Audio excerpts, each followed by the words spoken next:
Hello बच्चों, सरकारी schools YouTube channel में आपका स्वागत है। आज हम पढ़ेंगे फोनिक साउंड ऑफ अल्फ़ाबेट्स। हमारे अल्फ़ाबेट्स में 26 लेटर्स होते हैं।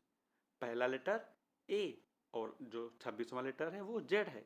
तो आज हम सबसे पहले लेटर ए के बारे में पढ़ेंगे कि ए का साउंड क्या होता है। ए says I. A says I. ए का फोनिक साउंड है आई। आई एप्पल। एप्पल।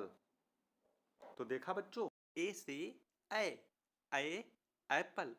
तो आप ए से बनने वाले किन्हीं 3 और शब्दों को कमेंट्स में हमें बताएं और आज के दिन ए से बनने वाले शब्दों को जानें।